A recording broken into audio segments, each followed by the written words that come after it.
목사님께서 조금 쉬시고요. 제가 하나님 말씀을 전하겠습니다. 오늘 함께 나눌 말씀은 구약성경 역대하 32장 1절 그리고 22절의 말씀입니다. 역대하 32장 1절 22절 말씀을 함께 한 목소리로 봉독하겠습니다. 이 모든 충성된 일을 한 후에 아수르 왕 사네립이 유다에 들어와서 견고한 성읍들을 향하여 진을 치고 쳐서 점령하고자 한지라. 이와 같이 여호와께서 히스기야와 예루살렘 주민을 아수르 왕 사네립의 손과 모든 적국의 손에서 구원하여 내사 사면으로 보호하시매. 아멘. 오늘은 충성된 자의 고난이라고 하는 제목으로 하나님의 말씀을 나누겠습니다. 이상하게도 제가 이렇게 새벽에 설교할 때는 날씨가 굳은 경우가 많이 있는 것 같아요. 막 엄청 춥다든지 눈이 많이 온다든지 안개가 엄청 낀다든지 그럴 때 제가 유독 새벽 설교를 이렇게 하게 되는 것 같은데, 오늘은 또 계절에 맞지 않게 비가 굉장히 많이 오는 것 같습니다. 이렇게 빗소리와 함께 설교하는 게 되게 오랜만인 것 같은데, 오늘 또 휴일인데 또 이 비 가운데에서도 하나님 말씀을 사모하고 또 기도를 사모하면서 이 자리에 나오신 귀한 성도 여러분을 주님의 이름으로 축복합니다. 오늘 하루가 또 우리 모든 여기 함께 모인 분들 뿐만이 아니라 우리 모든 성도들에게 행복한 하루가 되기를 간절히 기원합니다.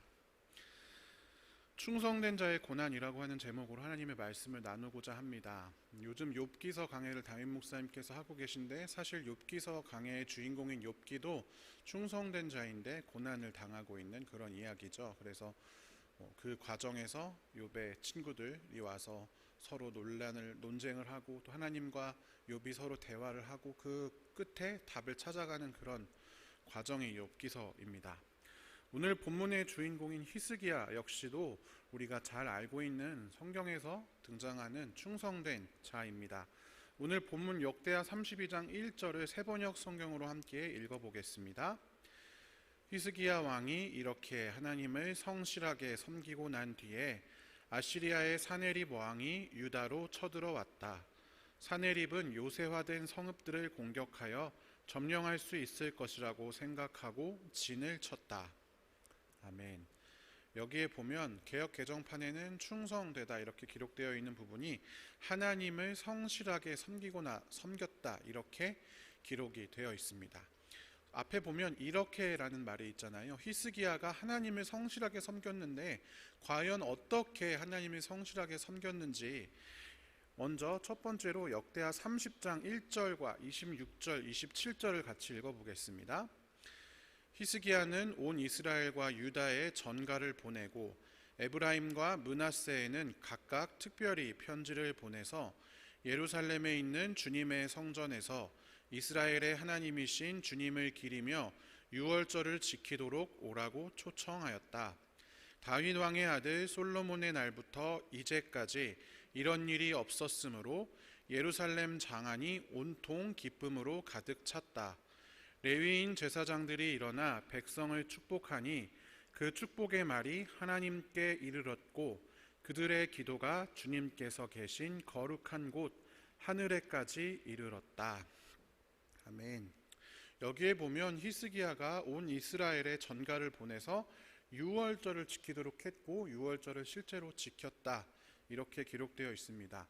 유월절을 그냥 지켰구나, 우리가 여상히 읽으면 이렇게 이해할 수 있지만 여러분 잘 생각해 보십시오. 히스기야는 남유다의 왕이었는데 이때 히스기야가 남유다뿐만이 아니라 온 이스라엘에 전가를 보냈다 기록되어 있고, 특별히 에브라임과 므낫세 지파에 특별히 편지를 보냈다 이렇게 기록이 되어져 있습니다. 왜 이 두 지파에 특별히 편지를 보냈냐?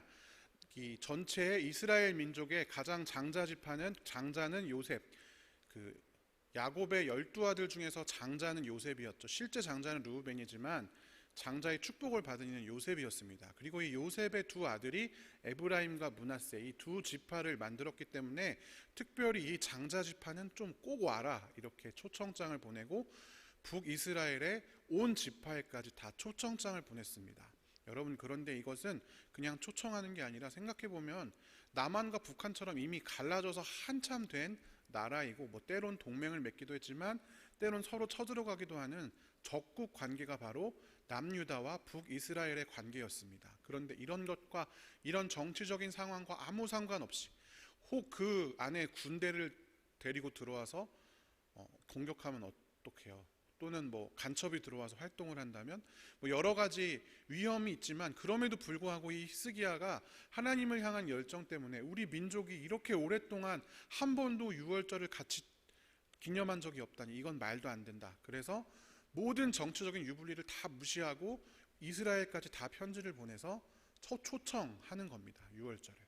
실제 원래 유월절보다 한 달 늦게, 그리고 그 과정에서 이 멀리서 왔기 때문에 정결 예식을 해야 되는데 그 시간이 없으니까 특별히 하나님께 기도해서 이 에브라임 지파, 므낫세 지파, 북이스라엘에서 온 사람들 중에서 하나님, 물론 율법에는 정결에 이렇게 해야 된다고 써 있지만 여건상 그렇게 되지 않으니까 하나님 용서해 주십시오, 이렇게 허락까지 구하고 유월절을 치르게 됩니다.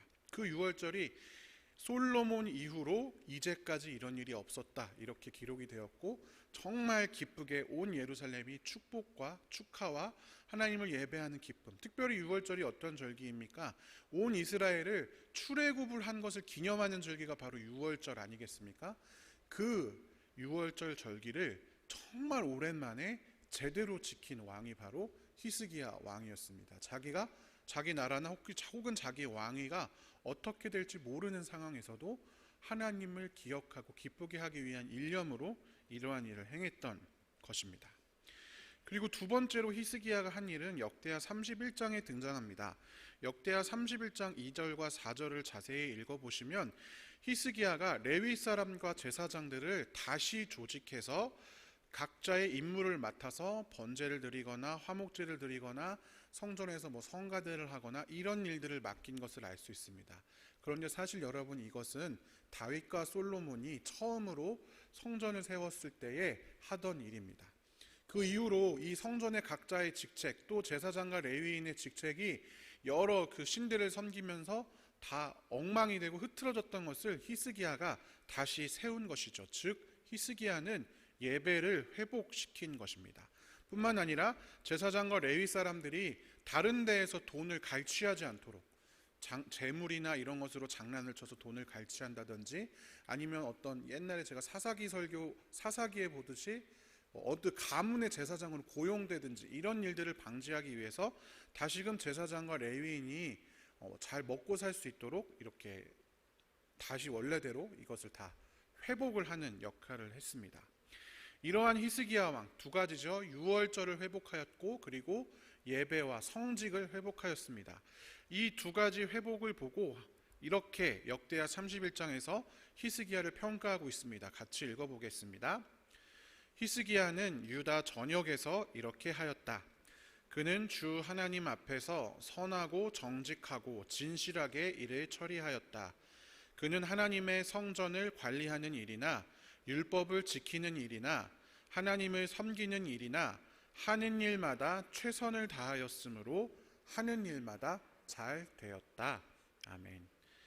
히스기야는 하나님 앞에서 선하고 정직하고 진실하게 하나님의 성전을 관리하는 일, 율법을 지키는 일, 하나님을 섬기는 일 모두 최선을 다해 섬겼습니다. 그렇기 때문에 하는 일마다 잘 되었다, 이렇게 기록이 되어져 있습니다. 그런데 이렇게 열심히 했으니까 하는 일마다 잘 되었다라고 끝나야 될 것 같은데, 하나님을 그렇게 성실하게 섬긴 히스기야, 충성된 히스기야에게 고난이 닥칩니다. 앞에서 함께 살펴봤던 역대하 32장 1절에 나온 것처럼 하나님을 성실하게 섬기고 난 뒤에 아시리아의 사네립 왕이 유다로 쳐들어왔다, 이렇게 기록이 되어 있습니다. 당시 아시리아 제국은 이 중근동 지방의 가장 최대의 제국이었습니다. 이 아시리아는 다른 지역보다 앞선 철기를 가지고 철로 된 무기들을 가지고 이 중근동 지역을 패권을 장악했는데요. 여러분 아시지만 북이스라엘을 멸망시킨 것도 아시리아 제국입니다. 이 아수르는 아프리카까지 영향을 미쳐서 이집트 제국까지도 지배한 적이 있을 정도로 굉장한 제국이었습니다. 그리고 사네립 왕은 그 중에서도 아수르의 수도였던 니느웨를 재건한 왕입니다. 아직도 이 니느웨의 그런 고고학적인 발견들에 의해서 니느웨 성벽 이런 게 발견이 되는데 그걸 세운 사람이 다 사네립 왕입니다. 이 사람이 그 중근동 지역의 패권을 유지하기 위해서 군대를 이끌고 내려와서 위에서부터 쭉 다 점령하고 남유다까지 쳐들어 온 것이죠. 자신들을 방해하는 그런 세력을 물리치기 위해서 남유다까지 쳐들어와서 이 예루살렘에 접근하고 있었던 것입니다. 굉장히 큰 위기가 닥쳐왔던 것이죠. 당시의 이 아수르 제국은 아무도 상대할 수 없는 강력한 군대를 가지고 있는 제국이었기 때문입니다. 이 위기 앞에서 히스기야는 두 가지 방비를 합니다. 첫 번째 방비는 외적 방비였습니다. 역대하 32장 4절 5절을 살펴보시면 이 히스기야가 성 밖에 있는 물줄기를 메우도록 그렇게 합니다. 여러분 혹시나 삼국지나 이런 거 아니면 옛날 그 고전 전쟁 소설 같은 걸 좋아하시는 분들은 청야 전술이라고 해가지고 적들이 보급을 하지 못하도록 막 우물에다가 독을 풀고 마을을 다 사람들을 다 피난시킨 다음에 우물에 독을 풀고 먹을 것이 없도록 이렇게 하는 전술을 사용하는 거. 임진왜란 때도 그런 전술을 많이 사용했는데 그런 것처럼 이 아수르 왕과 군대가 왔을 때 물을 얻지 못하도록 하기 위해서 물의 근원을 다 메우도록 그렇게 명령을 하고 실제로 실행을 합니다. 그 이후에 무너진 성벽을 다시 쌓고 망대도 쌓고 성벽 밖에다가 물론 시간이 없으니까 돌로 된 엄청 견고한 성벽은 아니었겠지만 아마 흙 성벽이었겠죠. 성벽도 하나 더 쌓았습니다. 그리고 요새를 더 견고하게 하고 창과 방패도 많이 만들었습니다. 쉽게 말하면 포위 공격을 견딜 준비를 하고 있었던 것이죠. 그리고 두 번째로 내적 방비를 합니다. 이 히스기야가 군대를 지휘할 전투 지휘관을 임명한 다음에 군대를 성문 광장에 불러 모으고 이렇게 격려합니다. 우리 따옴표 안에 있는 말만 같이 한번 읽어보겠습니다. 굳세고 담대하여야 한다. 아시리아의 왕이나 그를 따르는 무리를 보고 두려워하거나 놀라지 말아라. 우리와 함께 계시는 분은 아시리아의 왕과 함께 있는 자보다 더 크시다. 아시리아의 왕에게 있는 것이라고는 군대의 힘뿐이다. 그러나 우리에게는 우리를 도우시고 우리를 대신하여 싸우시는 주 우리의 하나님이 계신다. 이렇게 백성들과 군대들에게 연설을 합니다. 그러자 백성들이 유다 왕 히스기야의 말을 듣고 힘을 얻었다. 이렇게 기록이 되어져 있습니다. 즉 히스기야가 쳐들어오는 사네립의 군대를 앞에 두고 외적인 방비도 든든하게 하고 또 내적인 방비, 이 서로 사기도 진작시킨 상태로 딱 기다리고 있었던 것이죠. 아시리아의 사네립 왕이 아마 예루살렘의 그 소식을 들었던 것 같습니다. 딱 자기가 딱 보니까 전쟁의 어떤 능한 장군 입장에서 딱 보니까 쉽게 점령될 것 같지는 않아요. 그래서 이 아시리아의 사네립 왕이 양동 작전을 씁니다. 자기는 온 군대를 거느리고 이스라엘의 아주 중요한 군사적 요충지 라기스를 점령하러 갑니다. 그리고 부하들을 따로 예루살렘으로 보내어서 예루살렘을 포위하고 히스기야 왕과 유다 백성들의 그 안에서부터 흔들리도록 선전 작전을 실행을 합니다. 라기스라고 하는 지역은 오늘날 르호보암 성벽이 발견된 그런 곳입니다. 실제로 르호보암이 성벽을 쌓아서 요새화시켰던 이스라엘의 군사 기지가 바로 라기스입니다. 옛날 조선시대 남한산성이나 강화도라고 생각하시면 되겠습니다. 여기가 점령되면 혹은 이제 예루살렘이 쳐들어와서 망했을 때 일로 피난하거나 아니면 이 라기스가 점령이 되면 이 주변 모든 남유다 모든 지역이 쉽게 점령될 수 있는 그런 아주 군사적인 요충지가 바로 라기스였습니다. 그래서 자기는 수도를 공격하는 대신에 군대를 거의 대부분을 이끌고 다 라기스로 쳐들어가고 부하들과 일부 군사들을 보내어서 예루살렘의 앞에 진을 치도록 한 것이죠. 히스기야가 이 소식을 듣고 매우 놀랐습니다. 오늘 본문 역대하 32장과 병행하는 본문인 열왕기하 18장에 보면 히스기야 왕이 아시리아 왕에게 전령을 보내서 잘못했습니다, 이렇게 이야기를 하는 것을 볼 수가 있습니다. 철수만 해주시면 요구하시는 것은 무엇이나 드리겠습니다. 히스기야가 그렇게 당비를 단단히 했는데도 라기스를 공격할 줄은 몰랐던 것이죠. 라기스는 공략되면 남유다가 망하는 것과 마찬가지였기 때문에 히스기야 왕이 아시리아 왕에게 이렇게 이야기하는 것입니다. 저 아시리아 왕이 돈 많이 내놔 이렇게 요구하니까 히스기야가 성전의 금 기둥까지 다 긁어서 돈을 마련해서 아시리아 왕에게 주었습니다. 그런데 이 왕이 물러가기는커녕 이렇게 했습니다. 다르단과 랍사리스와 랍사게에게 많은 병력을 주어서 라기스에서부터 예루살렘으로 올려보내어 히스기야 왕을 치게 하였다. 부하들을 보내어서 더 많은 병력을 보내어서 이제 예루살렘을 또다시 공격하기 시작한 것이죠. 그 단순히 공격하면서 막 전쟁을 한 게 아니라, 우리 옛날 혹시 뭐 황산벌 영화 보신 적이 있으신 분은 아실 수 있지만, 딱 포위하고 이제 한 명, 목청 큰 사람 한 명 내보내가지고 그 이제 안에 있는 사람들에게 소리칩니다. 그 안에 사기를 떨어뜨리기 위해서 소리치는 그 내용이 이 히스기야가 아까 외적인 방비와 내적인 방비를 했다고 했잖아요. 이 두 가지를 바로 그대로 정면 공격하는 말이었습니다. 역대하 32장 11절 말씀을 함께 세 번역으로 읽어보겠습니다. 히스기야가 너희를 꾀어 주 너희의 하나님이 너희를 아시리아 왕의 손에서 건져줄 것이라고 한다마는 이것이 너희를 굶어 죽게 하고 목말라 죽게 하는 일이 아니고 무엇이냐. 아멘. 열왕기하를 보면 이런 말들이 그 사네립의 부하 랍사게라고 하는 인물이 한 것으로 이렇게 기록이 되어 있습니다. 아무튼 내용이 뭐냐면, 히스기야가 너희 이길 수 있을 것이다 라고 얘기하지만 너네 그러다 굶어 죽어 목말라 죽게 하는 일이야, 이렇게 먼저 이야기를 한 것입니다. 아까 외적인 방비에서 무엇을 했다고 했죠? 물의 근원을 다 마르게 해버렸다라고 말씀을 드렸죠. 그 부분을 바로 이야기를 하는 것입니다. 야 백성들아, 그거 나를 막은 것 같지만, 그렇지만 이렇게 내가 좀만 더 포위하면 너희도 물이 없어질걸? 너희도 먹을 거 없어질걸? 너 히스기야만 믿고 거기 안에 그렇게 갇혀 있다가는 목말라 죽을 거야, 굶어 죽을 거야, 이렇게 선동을 하는 것이죠.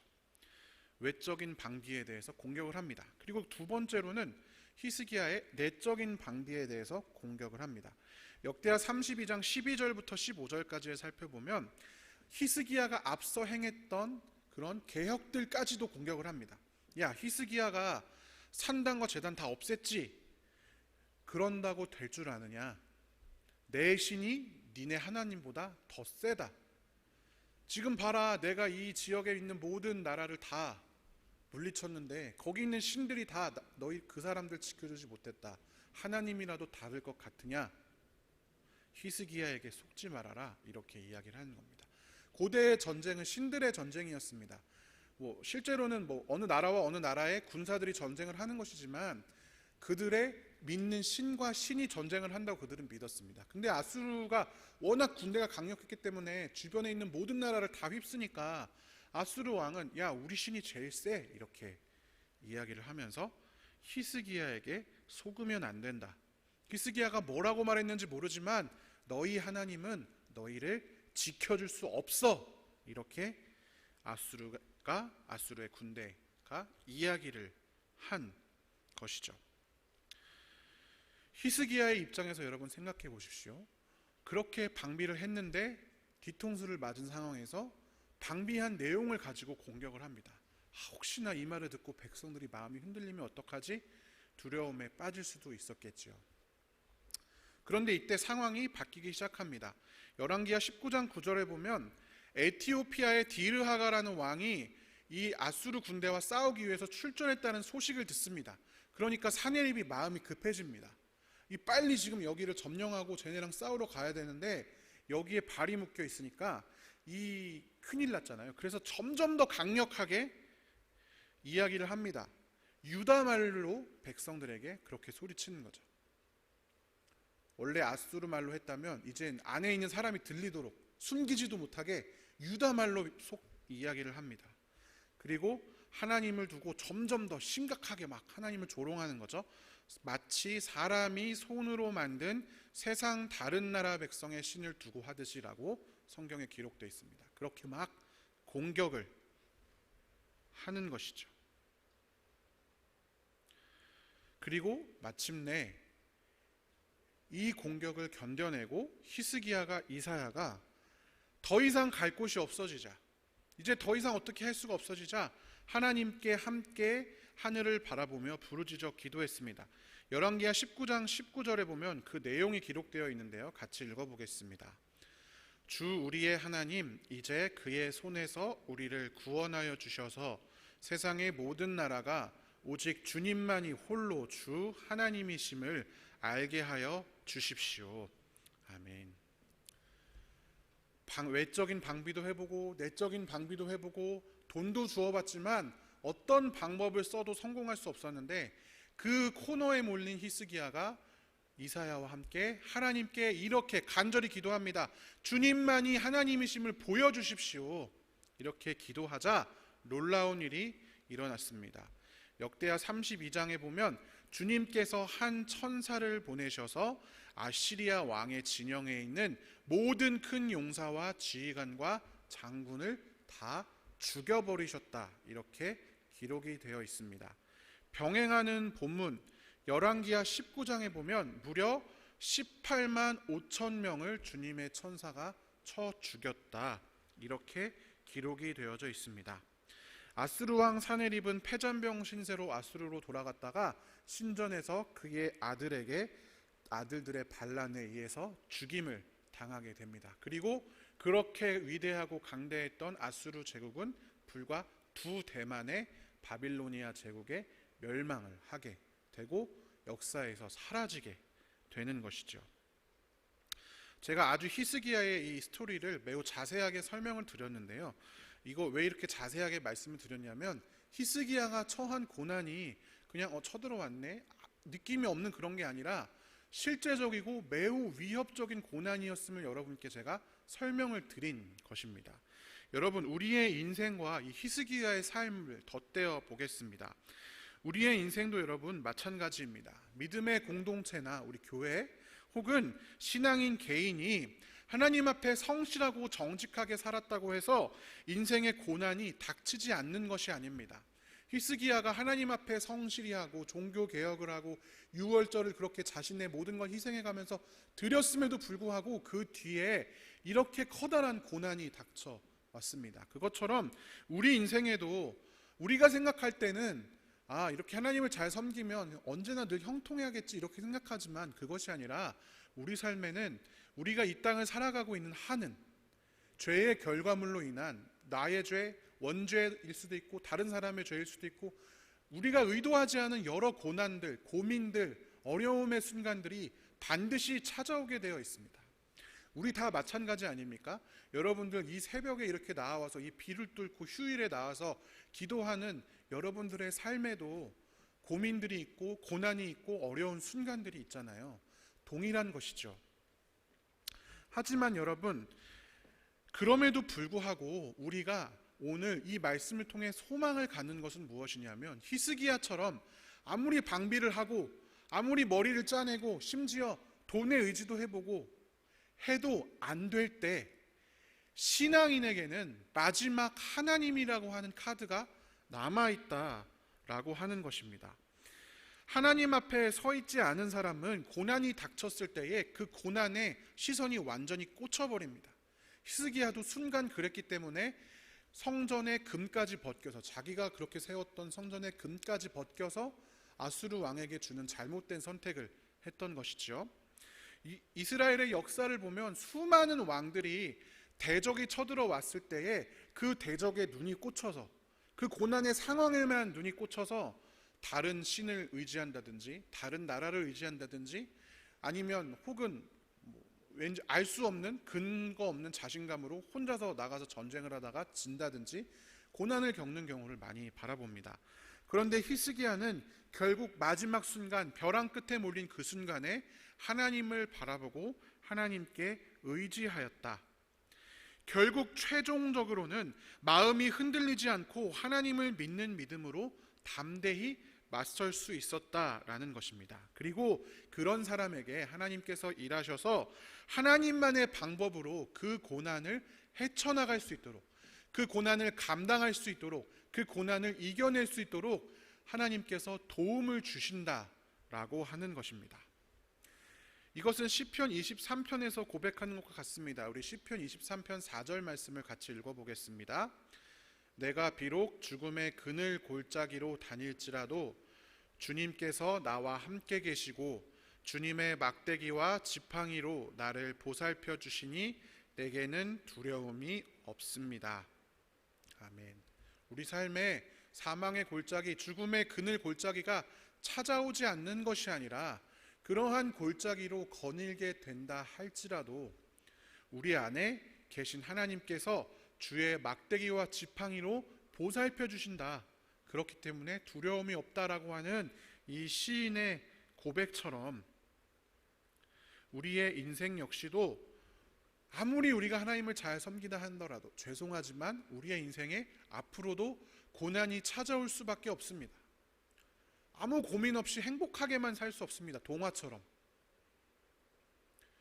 아까 히스기야처럼 그렇게 열심히 섬기고 하는 일마다 다 잘 되었다라고 끝마쳐지지 않는 것이 우리의 인생이지만 그럼에도 불구하고 흔들리지 않고 하나님을 믿는 믿음 가운데에서 그 고난을 헤쳐나갈 수 있다라고 하는 것입니다. 오늘도 이 아침에 나와 기도하는 귀한 성도 여러분, 오늘 하루도 우리 삶에는 얼마든지 고난이 찾아올 수 있습니다.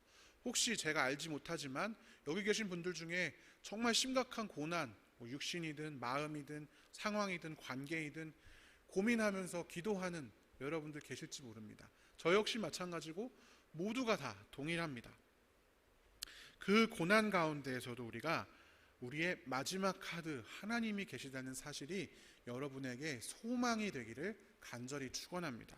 하나님을 믿는 믿음 가운데에서 최선을 다해 살아가며 마음에 흔들림 없이 끝까지 승리하는 귀한 성도들 되시기를 주님의 이름으로 간절히 축원합니다. 함께 기도하겠습니다. 사랑의 하나님 아버지, 감사합니다. 오늘도 우리를 돌보아 주셔서 고통과 고난과 고민의 순간에 나 홀로 내버려 두지 않으시고 나와 함께 계시고 막대기와 지팡이로 나를 보살펴 주시니 감사합니다. 하나님, 오늘 히스기야처럼 우리가 머리를 짜내서 애를 써서 내 인생을 내가 책임져 보려고 애를 씁니다. 자꾸만 성을 쌓고 때로는 돈을 의지하고 때로는 명예를 의지하고 때로는 관계를 의지하고 때로는 권력을 의지하면서 나를 지키려고 애를 씁니다. 물론 그게 먹힐 때도 있지만 우리의 모든 그런 노력들이 먹히지 않고 우리가 무너지는 그 상황 앞에 놓일 때도 있습니다.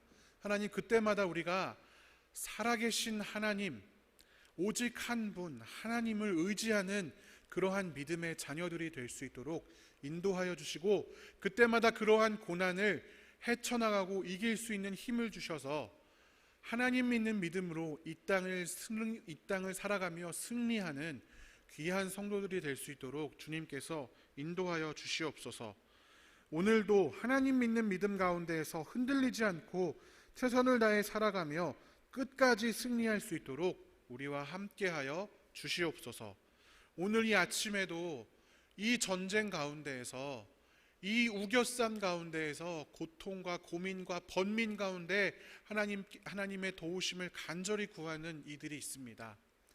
특별히 육신과 마음의 질병으로 인해서 또한 다침으로 인해서 고통받는 귀한 환우들이 있습니다. 또 그들의 가족들이 있습니다.